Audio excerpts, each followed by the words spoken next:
Thank you, Lord. At ang title po ng pag-aaralan natin ngayon ay Proclaiming Jesus to the Lost. Proclaiming Jesus to the Lost.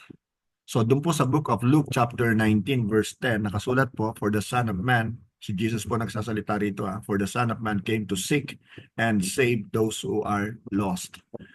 Ang verse po na ito, Luke 19:10, actually ay isang powerful summary ng mission ni Jesus dito po sa lupa. Taglay po ng verse na ito yung kanyang heartbeat, ang heartbeat ng mabuting balita at ang burning passion po ng ating Panginoong Hesus na siya po ay naparito para hanapin at iligtas ang. Ang verse po ay simple lamang. Kung mapapansin nyo, no? Napaka-iksi lamang niya at napakadali po itong ma-memorize kahit ng isang bata. Ngunit kung tutuusin, malalim para sa habang buhay na pag-aaral. Ito po ang katotohanan ng pag-aaralan natin sa gabing ito. Tatalakayin po natin ang kahalagahan ng kanyang mission, ang kanyang habag at awa sa paghahanap, at ang kapangyarihan ng kanya pong pagliligtas.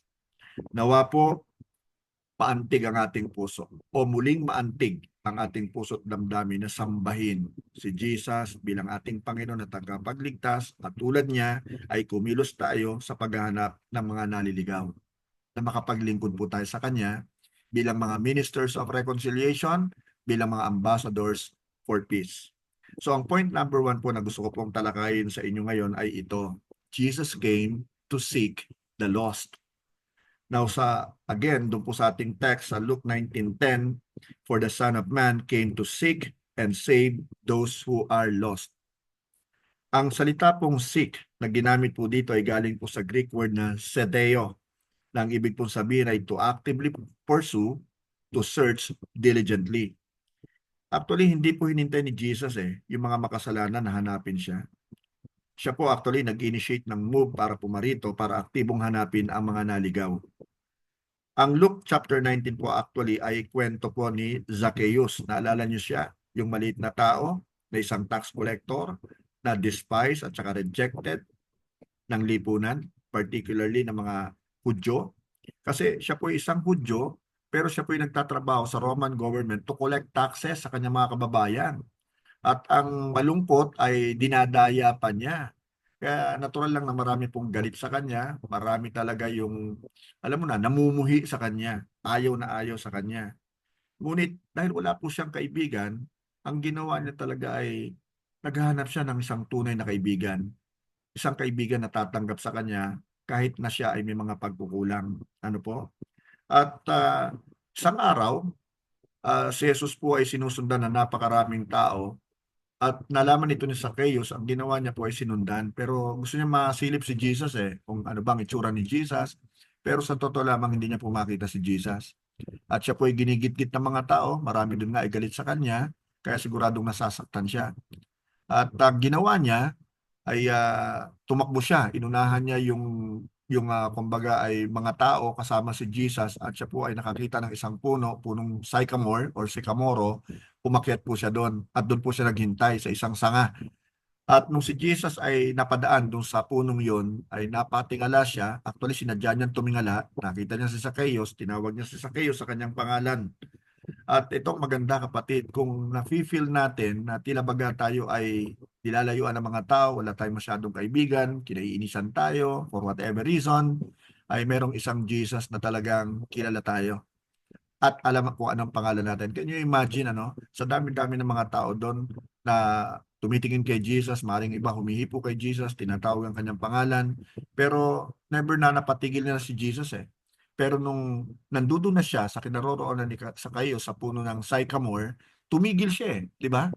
Tumingala siya at tinawag niya si Zacchaeus sa kanyang pangalan. Kapatid, alam ng Diyos ang pangalan mo at mahal ka ng ating Panginoon. So kung ang feeling mo, you are left alone, nag-iisa ka na lamang sa mundong ito, wala nang dumadamay sa iyo, walang gusto makipagkaibigan sa iyo, well, ang good news sa ito, si Jesus ay willing talagang makipagkaibigan sa iyo at makipagrelasyon sa iyo. Hanggang ngayon actually ay hinahanap pa rin ni Jesus ang mga sinners, ang mga rejected at mga itinakwil maging ng lipunan na kanyang kinabibilangan. Ang sabi nga po ni Jesus sa book of John chapter 10 verse 11, I am the good shepherd. The good shepherd sacrifices his life for the sheep. Hinahanap po ng Good Shepherd ang mga tupang naliligaw. Inialay niya ang kanyang buhay, may uwi lamang ang mga ito. Now ang tanong, kung hinanap at natagpuan ka ni Jesus, sino ang hinahanap mo ngayon? Now bilang mga stewards o mga katiwala po ng kanyang kawan, dapat din nating hanapin ang mga naliligaw with love and grace katulad ng ating Panginoong Jesucristo. Si Charles Spurgeon po, isang known theologian at pastor po ng kanyang kapanahunan ay nagsabi po ng ganito, and I quote, "You and I might have sought Christ if He had not first sought us. But it would have been like seeking a grain of wheat hidden in a field of weeds." Now, salamat po sa Diyos at hinanap niya tayo nang tayo nawala sa weeds o damuhan ng kasalanan. Now, bagamat mahirap hanapin, tayo po'y pinagtiyagaan because of God's great love for us. At tayo po'y kanya natagpuan. At in-express niya, dinemonstrate niya yung kanyang love para sa atin. Ipinarating niya talaga yung kanyang pagmamahal sa atin. Now, ang second po na point ay ito. Christ came to save the lost. Dapat maunawaan po natin to. Ito rin po yung ating mission. Again, doon po sa book of Luke chapter 19 verse 10, "For the Son of Man came to seek and save those who are lost."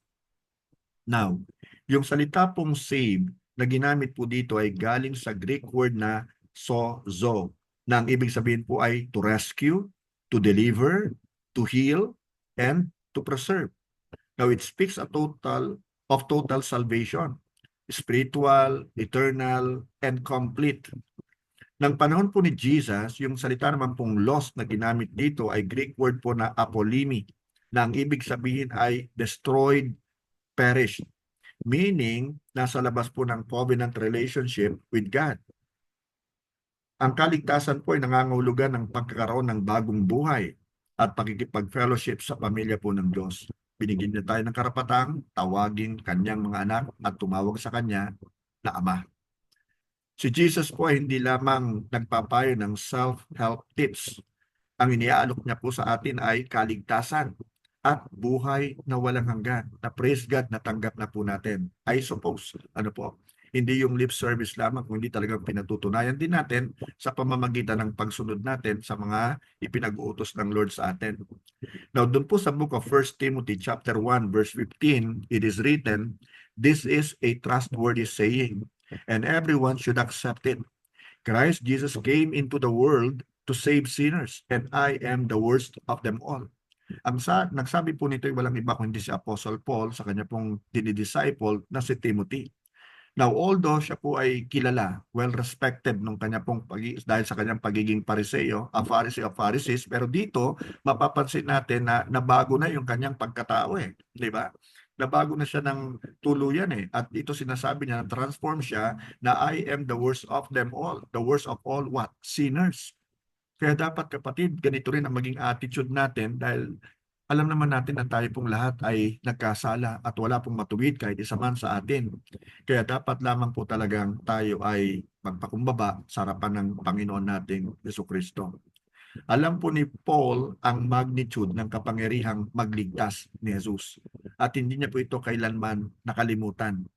Ang sabi niya doon po sa Book of Romans chapter 5 verse 8, "But God showed His great love for us by sending Christ to die for us while we were still sinners." So dito niya nakita yung kanyang Savior, na namatay para sa kanya, the worst of all sinners.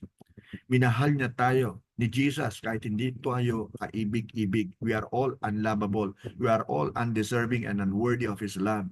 Pero ganun pa man, talagang unconditional kasi yung love niya Talagang ipinamalas niya sa atin ang kanyang napakayamang pag-ibig. Hindi po actually natatapos ang mission ni Jesus sa iyo hanggat hindi mo isinusuko ang iyong buhay ng totohanan sa Kanya. Hindi po sapat na kilala mo lang siya. Hindi po sapat na humahanga ka sa Kanya. Kailangan mo siyang pagkatiwalaan ng iyong kaligtasan at ng iyong buong buhay. Si Jesus po ay hindi naparito para tulungan tayong matugunan ang hinihingi ng batas ni Moses and even the law of the prophets. No. Naparito po siya para isakatuparan ng hinihingi ng batas sa atin. Nang sa gayon ay maligtas tayo sa pamamagitan ng pagsampalataya natin sa Kanya. Si Jesus po ay hindi natin katulong para makapasok sa langit. No way. Kasi siya po ang tanging daan para makapasok po tayo sa langit. Di ba yung sinabi niya, I am the way, the truth, and the life, and no one can come to the Father except by me. Now, ang third point po na gusto kong i-share sa inyo ay ito, the urgency of the lost being found, o yung pangangailangan ng madaliang paghahanap ng nawawala. So yung urgency, it means madalian, agad. Okay? So kailangan natin i-prioritize. Now, imaginein mo for example ang isang nanay na kasama ang kanyang anak sa isang mataong shopping mall. Okay? Pero dahil sa kalikutan po ng bata at kabisera naman ng nanay na wag din ang kanyang tingin sa kanyang anak, hindi niya napansin na wala na yung anak niya. At nung malaman niyang nawawala ng anak niya, sa palagay mo ba sasabihin ng nanay na ganito, okay, babalikan ko na lang siya sa isang araw para makita ko siya. Of course, hindi po, di ba? Agad niya itong hahanapin, merong urgency. At hindi siya titigil hanggat hindi niya ito nakikita. Bakit? Anak niya yun eh. Di ba? At syempre, pag nawaglit lang sandali sa tingin namin si Jordan, sa totoo lamang, medyo sa si Jordan. Pero alam naman namin yung bata talagang nandudun lang. Kaya lamang, pinapaalalahanan rin namin siya na baka mamaya sa pag-iikot mo dyan ay merong magsabi sa iyo na sasama ka, huwag ka sasama. Okay? So nandudun yung urgency talaga sa paghahanap. Ito po actually yung heartbeat ng ating Panginoong Hesukristo. Now, if we will read 2 Peter chapter 3 verse 9, ganito po ang nakasulat. The Lord isn't really being slow about His promise, as some people think. No, He is being patient for your sake. He does not want anyone to be destroyed, but wants everyone to repent. Ayaw niya talagang mawasak ang buhay ng tao ng ganun na lamang eh. Gusto niya ang tao na nagkasala, because all have sinned and come short of the glory of God, ay talagang magsisi sa kasalanan at magrepent, meaning tumalikod sa kanyang kasalanan. At yun ang hinahanap ng ating Panginoon. Yun ang hinahanap ng mga tao, na sila ay magrepent para hindi po sila mapunta sa impyerno. Ang Panginoon po, tandaan natin to, ay hindi nagpapabaya sa kanyang pangako, gaya po ng inaakala ng ilan. Sa halip po, nagbibigay siya ng pagkakataon sa lahat, sapagkat hindi niya nais na may mapahamak, mapunta sa impyerno, kundi ang lahat po ay makapagsisi at tumalikod sa kasalanan. Ang Diyos po ay hindi nalulugod sa paghukom. Anong ikinalulugod niya? Nalulugod po siya sa pagliligtas. Yun ang dahilan kung bakit siya naparito, di ba? Kagaya ng ating text. Hindi niya po gusto na may mapahamak o mapunta sa impyerno, kundi ang lahat ay magsisi, tumalikod sa kasalanan at maligtas. Ganon kahalaga ang buhay ng isang tao sa Panginoon. Kaya mga kapatid, mga kamanggagawa, kung ang tibok ng puso ng Diyos ay para sa pagsisisi, kung ang tibok ng kanyang puso ay para sa pagtalikod sa kasalanan at kaligtasan ng tao, dapat ganon din po tayo. Tama po ba? Kailangan po natin maging matapang. Kailangan po natin maging tapat at maging committed. At kailangan po nating ipahayag ang kaligtasan sa pamamagitan po ni Jesus, the risen Christ, the risen Savior, with urgency and compassion hanggang sa kanya pong pagbabalik. Doon po sa Book of Luke chapter 15 verse 4, mababasa po natin, if a man has 100 sheep and one of them gets lost, what will he do? Won't he leave the 99 others in the wilderness and go to search for the one that is lost until he finds it? Isang magandang larawan po ito ng walang humpay na pag-ibig ng Diyos sa atin, ng ating Panginoong Hesus at tagapagligtas. Hindi po kontento si Jesus sa 99 na ligtas na. Patuloy niya pong hinahanap ang isang naliligaw pa. Hinahanap niyang hanggang makita niya, dahil bawat kaluluwa po ay mahalaga para sa Kanya. Ang puso po ng Diyos ay hindi passive.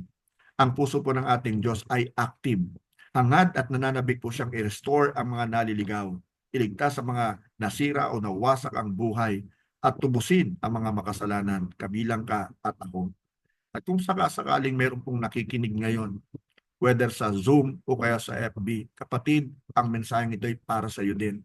Kung hanggang sa ngayon ay hindi pa rin isinusuko ang buhay mo kay Jesus, then it's about time for you to surrender your life to Him, and then after that, after accepting Him as your Lord and personal Savior, ay simulan mo na rin sa pamamagitan ng kapangyarihan ng Holy Spirit na maghanap ng mga naliligaw pa. Hindi ka naman kailangan tumingin sa malayo pa. Sa paligid mo lang, maaaring sa sambahayan mo lang, sa tahanang tinitirhan mo, maaaring classmates mo, boardmates mo, maaaring mga kapamilya mo, o friends mo, anybody for that matter. Basta alam mong wala pang relasyon sa Panginoong Jesucristo, then you've got to reach out to that person at simulan mo nang ipakilala ang risen Savior na atin pong pinananambahanan. Now, kapatid, kaibigan, hindi po natin dapat tingnan ang tao bilang statistics lamang, kundi bilang mga kaluluwa na nais hanapin at iligtas ng ating Panginoong Jesucristo. Now, the question is, how urgent are we about the lost? Ano ba ang tingin natin do sa mga alam nating wala pa sa Panginoon? Wala lang? Wala tayong pakialam? Do we care for them? Really? Ngayon kung talaga nagkikare po tayo sa kanila, gagawa tayo ng paraan eh. Di ba? Kahit maliit lamang na paraan at hihingi tayo ng tulong sa Holy Spirit na, Lord, gamitin mo ako para ma-reach out ang taong ito. Kanina po, nag-aral din kami the same study lesson po ng pamilya ni Brother Sherwin. Meron siya nakasama sa plane, isang babae, 21 years old, dating Christian, naging ateista, pero ang mga magulang ay parehong born again. So dahil magkatabi lang sila sa upuan, sinamantala niya yung pagkakataon na ma-sharean yung bata. At naramdaman ng bata yung kanyang sincerity dahil sa pag-share niya na mahalaga talaga yung kaluluwa niya. So nagawa ito ni Brother Sherwin dahil meron siyang concern sa lost soul.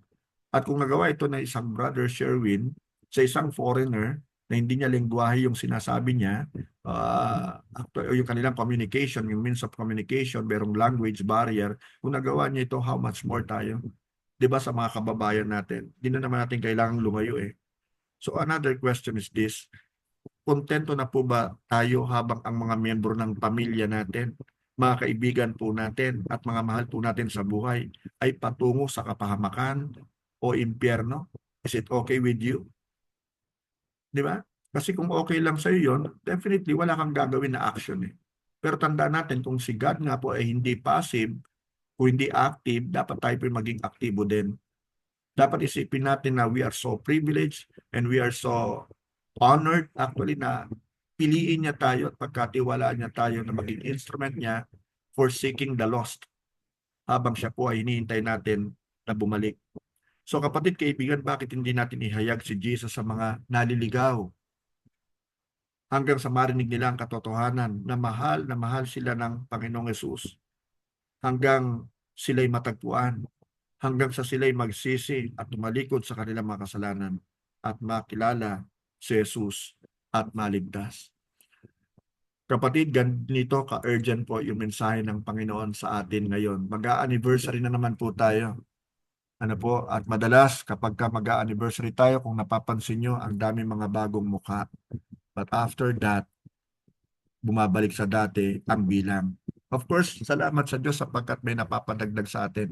Pero kung iisipin po natin, marami pang kaluluwa ngayon ang naghahanap ng katotohanan. At tayo po ay kinakasangkapan ng Lord para talagang ma-reach out ang mga taong ito.